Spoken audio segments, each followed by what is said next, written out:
আজকে আমার রেসিপি ফুলকপি রোস্ট। রেসিপিটি খেতে এতটাই ভালো যে ভাত, রুটি, পরোটা বা পোলাও, ফ্রায়েড রাইস সমস্ত কিছুর সাথেই খুব ভালো লাগে। তাহলে অবশ্যই একবার আপনারাও বাড়িতে বানিয়ে দেখুন। নমস্কার, আমি সুপর্ণা। আবারও একটি নতুন রেসিপিতে আমার রান্নাঘরে আপনাদেরকে স্বাগত জানাই। ফুলকপির রোস্ট করার জন্য আমি প্রথমেই কিছু মশলা করে নেব। তার জন্য একটা মিক্সিং জার নিয়েছি 5টা কাঁচা লঙ্কা, কিছুটা আদা, হাফ চামচ জিরের গুঁড়ো, হাফ চামচ ধনের গুঁড়ো আর হাফ চামচ কাশ্মীরি লঙ্কার গুঁড়ো। এবার দিয়ে দিলাম সামান্য জল। একটা মিহি পেস্ট আমি করে নেব।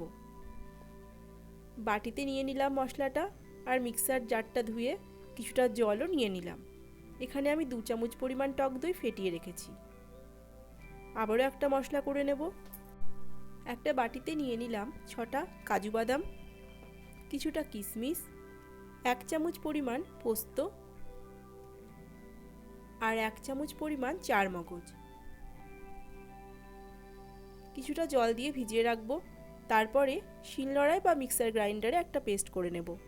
একটা মিডিয়াম সাইজের ফুলকপি ভালো করে পরিষ্কার করে কেটে ধুয়ে রেখেছি। ফুলকপির ডাঁটাগুলোকে 4টে ভাগ করে দিয়েছি কেটে, যাতে গ্রেভিটা খুব ভালো মতো ঢোকে।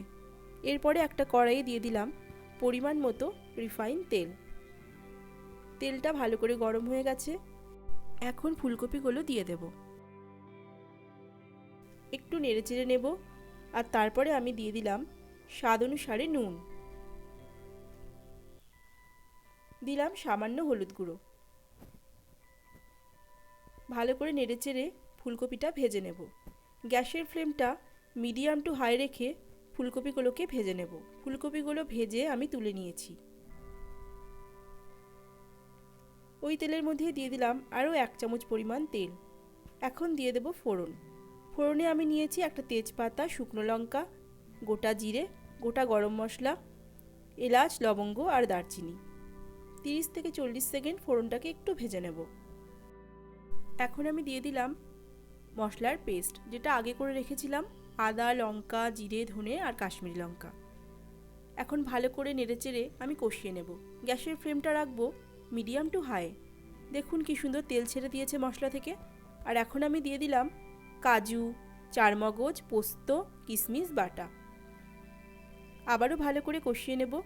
বাটি ধুয়ে কিছুটা জল দিয়ে দিলাম। সমানে নাড়াচাড়া করে এইভাবেই কষিয়ে নিতে হবে। খুব ভালো করে আমি কষিয়ে নিয়েছি।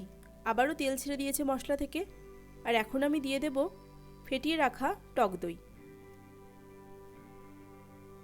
টক দইয়ের বাটি ধুয়ে খুব সামান্য পরিমাণ জল দিয়ে দিলাম। আবারও মশলাটাকে কষিয়ে নেব। দইটা দেওয়ার সময় গ্যাসের ফ্লেমটা একদম লো করে দিয়েছিলাম। আবার মিডিয়াম টু হাই করে দিয়ে সমানে নেড়েচেড়ে এইভাবে কষিয়ে নেব।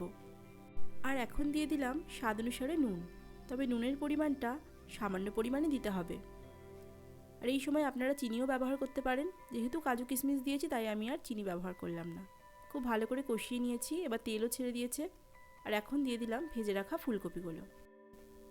ফুলকপিটাকে মশলার সাথে 1 থেকে 1.5 মিনিট ভালো করে একটু কষিয়ে নেব। ভালো মতো কষিয়ে নিয়েছি। আর এখন আমি দিয়ে দেবো গ্রেভির জন্য জল। আমি 1 বাটি পরিমাণ নর্মাল জল ব্যবহার করেছি। আপনারা ইচ্ছা করলে উষ্ণ গরম জলও ব্যবহার করতে পারেন। সব কিছু ভালো করে আবারও মিশিয়ে নেব। আর ঝোলটা একটু ফুটে উঠতে দেব। একটু ফুটে উঠলেই আমি চাপা ঢাকা দিয়ে মিডিয়াম ফ্লেমে 5 মিনিটের জন্য রান্না করব। 5 মিনিট পর ফিরে এলাম। যেহেতু পোস্ত, কাজু সবই আছে, তাই ঝোলটা কিন্তু অনেকটাই টেনে নেবে। তার জন্য এরকমই গ্রেভি আমি রাখবো। আর এখন আমি নামানোর সময় দিয়ে দিলাম খুব সামান্য পরিমাণ গরম মশলা আর দিলাম 1 চামচ মতো ঘি। এখন গ্যাসের ফ্লেমটা বন্ধ করে নেড়েচেড়ে নামিয়ে নিলেই তৈরি হয়ে গেল ফুলকপির রোস্ট।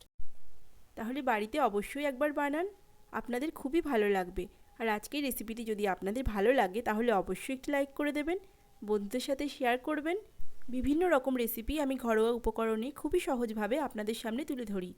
যদি আমার ভিডিওগুলো ভালো লাগে তাহলে আমার চ্যানেলটির পাশে থাকতে পারেন, চ্যানেলটি সাবস্ক্রাইব করে। Thank you.